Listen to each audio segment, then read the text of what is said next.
ಪೂರ್ಣಾಹುತಿಯನ್ನಾಗಿ ಕೊಡುವಂಥ ಒಂದು ಕಾರ್ಯಕ್ರಮವನ್ನು ನಾವು ಮಾಡ್ತಾ ಇದ್ದೇವೆ. ಅವತ್ತು ಸುಮಾರು 650 ಜನ ಹೋಮದ ಕೈಂಕರ್ಯದಲ್ಲಿ ಭಾಗವಹಿಸ್ತಾ ಇದ್ದಾರೆ. ಅವರೆಲ್ಲ ಯಾರೆಲ್ಲ ಜಪದ ಅನುಷ್ಠಾನದಲ್ಲಿ ಭಾಗವಾಗಿದ್ದಾರೋ ಅವರೆಲ್ಲರೂ ಸಹ ಆ ದಿವಸ ಭಾಗವಹಿಸ್ತಾ ಇದ್ದಾರೆ.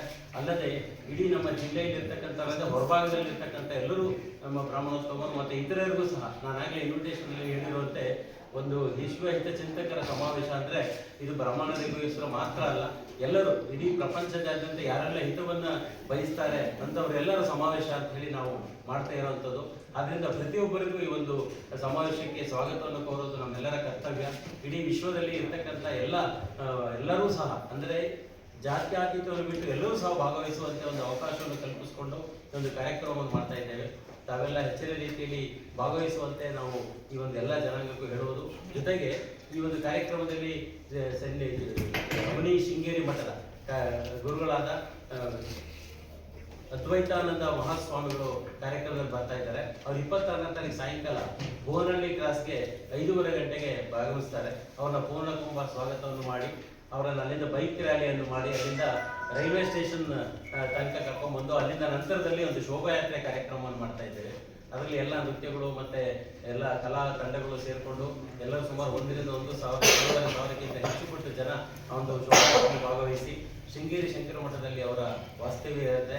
ಆ ವಾಸ್ತವ್ಯದಲ್ಲಿ ಸಂಜೆ ಅವರು ಬರ್ತಿದ್ದಾಗೆ ಧೂಳಿಪಾದ ಪೂಜೆ ಮತ್ತು ನಂತರದಲ್ಲಿ ಅವರ ಒಂದು ಆಶೀರ್ವಚನ ಮತ್ತು ಎಲ್ಲ ಫಲ ಸಮರ್ಪಣೆಯ ಕಾರ್ಯಕ್ರಮಗಳು ಆ ದಿವಸವೇ ಇದೆ. ಮಾರದಿನ ಬೆಳಗ್ಗೆ 6:30ಗೆ ಹೋಮ ಪ್ರಾರಂಭ ಆದ ನಂತರದಲ್ಲಿ 12:30 ಗಂಟೆಗೆ ಅದರ ಪೂರ್ಣಾಹುತಿಯ ಕಾರ್ಯಕ್ರಮ ಇದೆ. ಈ ಸಂದರ್ಭದಲ್ಲಿ ನಮ್ಮ ಎಲ್ಲರಿಗೂ ತಿಳಿದಿರುವಂತೆ ಕರ್ನಾಟಕದ ಉಚ್ಚ ನ್ಯಾಯಾಲಯದ ನ್ಯಾಯಾಧೀಶರಾದ ಜಸ್ಟಿಸ್ ಶ್ರೀಶಾನಂದ ಅವರು ಉದ್ಘಾಟನಾ ಸಮಾರಂಭದಲ್ಲಿ ಭಾಗವಹಿಸಿ ಅವರೇ ಕಾರ್ಯಕ್ರಮವನ್ನು ಉದ್ಘಾಟನೆಯನ್ನು ಮಾಡ್ತಾ ಇದ್ದಾರೆ. ಅವ್ರ ಜೊತೆಯಲ್ಲಿ ಅವನಿ ಶೃಂಗೇರಿ ಮಠದ ಗುರುಗಳು ಉಪಸ್ಥಿತಿಯಲ್ಲಿರ್ತಾರೆ. ಜೊತೆಗೆ ಆ ದಿವಸ ಅಶೋಕ್ ಹಾನಳ್ಳಿ ಅವರು, ಜೊತೆಗೆ ಸಚ್ಚಿದಾನಂದ ಮೂರ್ತಿ ಅಂತ ಹೇಳಿ ಬ್ರಾಹ್ಮಣ ಅಭಿವೃದ್ಧಿ ಮಂಡಳಿಯ ಅಧ್ಯಕ್ಷರಾಗಿದ್ದ ನಿಕಟಪುರ ಅಧ್ಯಕ್ಷರು, ಅವ್ರ ಜೊತೆ ಶ್ರೇಯಸ್ ಪಟೇಲ್ ಅವರು ಮತ್ತೆ ಸ್ವರೂಪ್ ಪ್ರಕಾಶ್ ಅವರು ಮತ್ತೆ BS ವೆಂಕಟೇಶ್ ಅವರು ಇಷ್ಟು ಜನ ಭಾಗವಹಿಸ್ತಾರೆ. ಈ ಒಂದು ಕಾರ್ಯಕ್ರಮಕ್ಕೆ ತಮ್ಮ ಎಲ್ಲ ಸಹಕಾರವನ್ನ ಶ್ರೇಯಸ್ ಪಟೇಲ್ ಅವರು ಸಹ ಕೊಟ್ಟಿರೋದು ನಮಗೆ ತುಂಬಾ ಸಂತೋಷಕರವಾದಂತಹ ವಿಚಾರ. ಯಾಕೆಂದ್ರೆ ಇದು ನಾವೆಲ್ಲ ಏನೇ ಆದರೂ ಕಾರ್ಯಕ್ರಮ ಅಂದಮೇಲೆ ಹಣಕಾಸಿನ ಮುಗ್ಗಟ್ಟುಗಳು ನೂರೆಂಟಿರುತ್ತೆ. ಇದರಲ್ಲಿ ಎಲ್ಲರೂ ಸಮಾಲೋಚನೆ ಮಾಡೋದಲ್ಲದೆ ಸಂಘಟನೆ ಮಾಡುವ ಒಂದು ಕಾರ್ಯಕ್ರಮ ಮುಖ್ಯವಾಗಿರುವ ಸಂದರ್ಭದಲ್ಲಿ ನಮ್ಮೆಲ್ಲರಿಗೆ ಹೆಚ್ಚಿನ ಸಂಖ್ಯೆಯಲ್ಲಿ ಎಲ್ಲರ ಕಾರ್ಯಕರ್ತರು ಭಾಗವಹಿಸ್ತಾರೆ, ಎಲ್ಲರೂ ಭಾಗವಹಿಸ್ತಾರೆ ಜನಾಂಗಗಳು. ಅದರಿಂದ ಅದಕ್ಕೆ ಏನೆಲ್ಲ ಸಹಕಾರ ಬೇಕೋ ಅದನ್ನು ಸಹಕಾರವನ್ನು MLA ಅವರು ಮತ್ತು MP ಅವರು ಸಹ ಕೊಟ್ಟಿರತಕ್ಕಂಥದ್ದು ತುಂಬ ನಮ್ಮೆಲ್ಲರಿಗೂ ಸಂತೋಷವನ್ನು ತಂದಿದೆ. ಜೊತೆಗೆ ಆ ಒಂದು ಗೋಷ್ಠಿ ಕಾರ್ಯಕ್ರಮಗಳು ಇರ್ತದೆ. ಪ್ರತಿದಿನ 3 ಗೋಷ್ಠಿಯ ಕಾರ್ಯಕ್ರಮಗಳನ್ನ ನಾವು ಮಾಡ್ತಾ ಇದ್ದೇವೆ. 2ನೇ ಗೋಷ್ಠಿಯಾಗಿ ಆ ದಿವಸ ಕಾರ್ಯಕ್ರಮದಲ್ಲಿ ಶಂಕರನಾಥ್ ಜೋಯಿಸ್ ಅಂತ ಹೇಳಿ ಮೈಸೂರಿಂದ ಬರ್ತಾ ಇದ್ದಾರೆ. ಅವರೊಂದು ಒಳ್ಳೆಯ ಆಶ್ರಮವನ್ನು ಮಾಡಿದ್ದಾರೆ. ವೇದಾಧ್ಯಯನ ಇದರಲ್ಲಿ ಒಳ್ಳೆಯ ಹೆಸರನ್ನು ಸಂಪಾದನೆ ಮಾಡಿ ಅಲ್ಲಿ ಆಶ್ರಮವನ್ನು ಮೈಸೂರಿನಲ್ಲಿ ನಡೆಸ್ತಾ ಇದ್ದಾರೆ. ಅವ್ರ ಜೊತೆಗೆ ಶಾಂತ ನಾಗಮಂಗಲ ಅಂತ ಹೇಳಿ ಗಮಕ ವಾಕ್ಯಕ್ಕೆ ಅವಕ್ಕೂ ಸಹ ಮಧ್ಯಾಹ್ನ ಕಾರ್ಯಕ್ರಮದಲ್ಲಿ ಬರ್ತಾರೆ. ಶನಿವಾರ ಸಾಯಂಕಾಲ ಸಂಜೆ 5:30ರಿಂದ 6 ಗಂಟೆ ಮೇಲೆ ನಂತರದಲ್ಲಿ ಒಂದು ಅನಿರುದ್ಧ್ ಮತ್ತು ಅವರ ತಂಡದವರಿಂದ ಫ್ಯೂಷನ್ ಕಾರ್ಯಕ್ರಮ ಇದೆ. ಸಂಗೀತದ ಜೊತೆಗೆ ಇಂದಿನ ವಾದ್ಯಗಳ ಯಾವ ರೀತಿಯಲ್ಲಿ ಜೋಡಣೆ ಮಾಡಿ ಅದರ ಶಾಸ್ತ್ರೀಯ ಸಂಗೀತಕ್ಕೆ ಫ್ಯೂಷನ್ ಕಾರ್ಯಕ್ರಮವನ್ನು ಜೊತೆಗೂಡಿಸಿ ಮಾಡ್ತಿರ್ತಕ್ಕಂಥ ಒಳ್ಳೆಯ ಕಾರ್ಯಕ್ರಮ. ಈ ಒಂದು ಕಾರ್ಯಕ್ರಮ ಮುಗಿದ ನಂತರ 28ನೇ ತಾರೀಕು ಬೆಳಗ್ಗೆ ಉದಯರಾಗ ಕಾರ್ಯಕ್ರಮ ಅಂತ ಬೆಳಗ್ಗೆ 8 ಗಂಟೆಯಿಂದನೇ ಹಾಸ್ಯದಲ್ಲಿರ್ತಕ್ಕಂಥ ಯಾರೆಲ್ಲ ಕಲಾವಿದರಿದ್ದಾರೆ ಅವರೆಲ್ಲರಿಗೂ ಅವಕಾಶವನ್ನು ಮಾಡಿಕೊಡ್ಬೇಕು ಅಂತ ಹೇಳಿ ಬೆಳಗಿನ ಕಾರ್ಯಕ್ರಮಗಳಿದೆ. ಅದಾದ ನಂತರದಲ್ಲಿ ಬೆಳಗ್ಗೆ 10ರಿಂದ 11:30 ಹೊರಗಡೆ ಕೌಟುಂಬಿಕ ಸವಾಲುಗಳು ಮತ್ತು ಪರಿಹಾರ ಅನ್ನೋದಕ್ಕೆ ಶುಭಾ ಮತ್ಸೂದನ್ ಅಂತ ಹೇಳಿ ಸೈಕಾಟಿಸ್ಟ್ ಅವರು ಬೆಂಗಳೂರಿನಿಂದ ಬರ್ತಾ ಇದ್ದಾರೆ. ಅವರ ಒಂದು ಕಾರ್ಯಕ್ರಮ ಆದ ನಂತರದಲ್ಲಿ 12ರಿಂದ 1:30 ತನಕ ಭಾನುವಾರದ ಮಧ್ಯಾಹ್ನದ ಗೋಷ್ಠಿಯಲ್ಲಿ ದಿನೇಶ್ ಗುಂಡೂರಾವ್ ಅವರು ಕರ್ನಾಟಕ ಸರ್ಕಾರದ ಆರೋಗ್ಯ ಮತ್ತು ಕುಟುಂಬ ಕಲ್ಯಾಣ ಇಲಾಖೆಯ ಸಚಿವರು ಅವರು ಆಗಮಿಸ್ತಾ ಇದ್ದಾರೆ. ಅವ್ರ ಜೊತೆಯಲ್ಲಿ ಇಬ್ಬರು ಶ್ರೀಧರ ಮೂರ್ತಿ ಮತ್ತು ಕಿರಣ್ ವಟಿ ಹೇಳಿ ಚಲನಚಿತ್ರ ವಿಭಾಗದಲ್ಲಿ ಅತಿ ಉತ್ತಮವಾದ ಹೆಸರನ್ನು ಮಾಡಿರ್ತಕ್ಕಂಥವ್ರು, ಅವರುಗಳ ಒಂದು ಉಪಸ್ಥಿತಿ ಇರ್ತದೆ. ಆ ಒಂದು ಸಂದರ್ಭ ಮುಗಿದ ನಂತರದಲ್ಲಿ ಮಧ್ಯಾಹ್ನ ಊಟ ಮುಗಿದ ಮೇಲೆ ಮಧ್ಯಾಹ್ನ 2:03ರಿಂದ 3:45 ನಡೆಯುವಂಥ ಕಾರ್ಯಕ್ರಮದಲ್ಲಿ ಮಾಸ್ಟರ್ ಆನಂದ್ ಅವರು ಭಾಗವಹಿಸ್ತಾ ಇದ್ದಾರೆ. ಅವರೊಂದು ಯುವಕರಿಗೆ ಬೇಕಾದಂಥ ವಿಚಾರಗಳೇನಿದೆ, ಹೇಗೆ ತಮ್ಮ ಜೀವನವನ್ನು ರೂಪಿಸ್ಕೊಳ್ಬೇಕು, ಇದಕ್ಕೆ ಸಂಬಂಧಪಟ್ಟಂತೆ ವಿಚಾರಗಳನ್ನ ತಿಳಿಸ್ತಾರೆ. ಸಂಜೆ ಸಮಾರೋಪ ಸಮಾರಂಭದಲ್ಲಿ ಭೀಮೇಶ್ವರ ಜೋಶಿಯವರ ಹೊರನಾಡ ಕ್ಷೇತ್ರದ ಧರ್ಮಕರ್ತರಾದವರು ಅವರು ಬರ್ತಾ ಇದ್ದಾರೆ.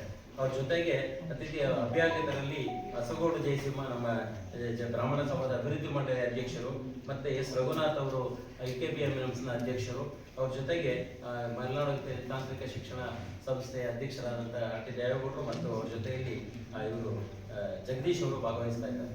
ಈ ಎಲ್ಲ ಕಾರ್ಯಕ್ರಮಗಳು ಜೊತೆಗೆ ಅಲ್ಲಿ ಒಂದು ಮೆಹಂದಿ ಕಾರ್ಯಕ್ರಮವನ್ನು ನಾವು 2 ದಿನ ಬೆಳಗ್ಗೆ 9ರಿಂದ ರಾತ್ರಿ 9 ಗಂಟೆವರೆಗೆ ಬರುವಂಥ ಎಲ್ಲ ಮಹಿಳೆಯರಿಗೆ ಒಂದು ಗುರುತಿನ ಕಾಣಿಕೆಯಾಗಿ ಕೊಡುವಂಥ ಒಂದು ಕಾರ್ಯಕ್ರಮ, ಜೊತೆಗೆ ಮಕ್ಕಳಿಗೆ ಸಹಕಾರವಾಗುವಂತೆ ಮಕ್ಕಳಿಗೆ ಈಚಿನ ದಿನಗಳಲ್ಲಿ ನಾವೆಲ್ಲ ತಿಳಿದಿರುವ ಹಾಗೆ ಗಾಳಿಪಟ ಹಾರಿಸುವಂಥ ಕಾರ್ಯಕ್ರಮಗಳು ತುಂಬಾ ಕಡಿಮೆ ಆಗಿದೆ. ಮಕ್ಕಳಲ್ಲಿ ಗೊತ್ತಾಗಬೇಕು ಯಾವ ರೀತಿಯ ವಿನ್ಯಾಸದ ಗಾಳಿಪಟಗಳನ್ನ ಹಾರಿಸಲಿಕ್ಕೆ ಸಾಧ್ಯ ಇದೆ ಅಂತ. ಅದಕ್ಕೆ ಮಂಗಳೂರಿನಿಂದ ಒಂದು ಮ್ಯಾಂಗ್ಳೂರ್ ಇಂಟರ್ನ್ಯಾಷನಲ್ ಕೈಟ್ ಆರ್ಗನೈಸೇಷನ್ ಅಂತ ಇದೆ. ಅವರು ದಿನ ಮಧ್ಯಾಹ್ನ 3 ಗಂಟೆಯಿಂದ ಸಂಜೆ 6:30 ತನಕ ಮಲೆನಾಡು ಸಾಂಸ್ಕೃತಿಕ ವಿದ್ಯಾಲಯದ ಒಂದು ಸಭಾಂಗಣದಲ್ಲೇ ಈ ಒಂದು ಕಾರ್ಯಕ್ರಮದಲ್ಲಿ ಗಾಳಿಪಟಗಳು, ವಿಶಿಷ್ಟ ರೀತಿಯ ಗಾಳಿಪಟಗಳು, ಸುಮಾರು 50 ರೀತಿಯ ಗಾಳಿಪಟಗಳು, ಒಂದೊಂದು ದಿನಕ್ಕೆ 25 ರೀತಿಯ ಗಾಳಿಪಟಗಳನ್ನ ಹಾರಿಸೋದ್ರ ಮೂಲಕ ಒಂದು ಕಾರ್ಯಕ್ರಮಕ್ಕೆ ತಮ್ಮ ಸಹಕಾರವನ್ನು ಕೊಡ್ತಾ ಇದ್ದಾರೆ. ಒಂದು ಒಂದೇನಂದ್ರೆ ಹಾಸನದಲ್ಲಿ ಇರತಕ್ಕಂಥ ಇಡೀ ಜಿಲ್ಲೆಯಿಂದ ಎಲ್ಲ ಯಾರೆಲ್ಲ ವಿಧಾನಸಭಾ ಇದ್ದಾರೆ MLAಗಳು ಅವರೆಲ್ಲರೂ ಸಹಕಾರವನ್ನು ಕೊಟ್ಟಿದ್ದಾರೆ. ಅದಕ್ಕೆ ಒಂದು MLC ಅವರಾಗ್ಬೋದು, ಪ್ರತಿಯೊಬ್ಬರೂ ಸಹ ತಮ್ಮ ಕೈಲಾದಂಥ ಸಹಕಾರವನ್ನು ಕೊಟ್ಟು ಈ ಒಂದು ಕಾರ್ಯಕ್ರಮ ಯಶಸ್ವಿಗೊಳಿಸಲಿಕ್ಕೆ ಅವಕಾಶ ಮಾಡಿಕೊಟ್ಟಿದ್ದಾರೆ. ಹೆಚ್ಚಿನದಾಗಿ ತಮ್ಮೆಲ್ಲರ ಸಹಕಾರ ಈ ಕಾರ್ಯಕ್ರಮಕ್ಕೆ ತುಂಬಾ ಅವಶ್ಯಕತೆ ಇದೆ ಅಂತ ಹೇಳಿ ನಾನಾದರೂ ಭಾವಿಸ್ತಾ ಇದ್ದೇನೆ. ಯಾಕೆಂದ್ರೆ ಏನೇ ಕಾರ್ಯಕ್ರಮಗಳು ನಾವು ಮಾಡಿಕೊಂಡ್ರು ಅದನ್ನ ವಿಸ್ತರಿಸಿ ಸಾರ್ವಜನಿಕ ಭಾಗದಲ್ಲಿ ತಿಳುವಳಿಕೆಯನ್ನು ಕೊಟ್ಟು ಈ ಒಂದು ರೀತಿಯ ಕಾರ್ಯಕ್ರಮಗಳನ್ನ ಯಶಸ್ವಿಗೊಳಿಸಲಿಕ್ಕೆ ತಮ್ಮೆಲ್ಲರ ಸಹಕಾರ ತುಂಬಾ ಅತಿ ಮುಖ್ಯ ಅಂತ ಹೇಳಿ ನಾನಾದರೂ ತಿಳ್ಕೊಂಡಿದ್ದೇನೆ. ನಮ್ಮೆಲ್ಲರ ಹಾಸನ ಜಿಲ್ಲೆಯ ಎಲ್ಲ ಬ್ರಾಹ್ಮಣರ ಸಮುದಾಯ ಪರವಾಗಿ ನಾನು ಈ ಮೂಲಕ ತಮ್ಮ ಎಲ್ಲ ಪತ್ರಕರ್ತರಿಗೂ ನಾನು ಈ ಒಂದು ಆಹ್ವಾನವನ್ನು ನೀಡ್ತಾ ಇದ್ದೇನೆ. ದಯಮಾಡಿ ಎಲ್ಲ ಗೋಷ್ಠಿಗಳಲ್ಲೂ ತಾವು ಭಾಗವಹಿಸೋದ್ರ ಮೂಲಕ ನಮ್ಮ ಜೊತೆಯಲ್ಲಿ ಇರಬೇಕು. ಆ ದಿವಸ ಕಾರ್ಯಕ್ರಮದಲ್ಲಿ ಪೂರ್ತಿ 2 ದಿನ ಜೊತೆಯಲ್ಲಿದ್ದು ನಾವು ಕೊಡುವಂಥ ಊಟ ಉಪಚಾರಗಳೇನಿದೆ ಅದನ್ನ ತಾವು ಸಹ ನಮ್ಮ ಜೊತೆಯಲ್ಲಿದ್ದು ಸವಿಬೇಕು ಅಂತ ಹೇಳಿ ಈ ಮೂಲಕ ತಮ್ಮಲ್ಲಿ ಕೋರ್ತಾ ಇದ್ದೇನೆ. ಧನ್ಯವಾದಗಳು. ಮುಂಚೆ ಹಸನಲ್ಲೇ ಆಗಿತ್ತು, ಸುಮಾರು 12 ವರ್ಷದ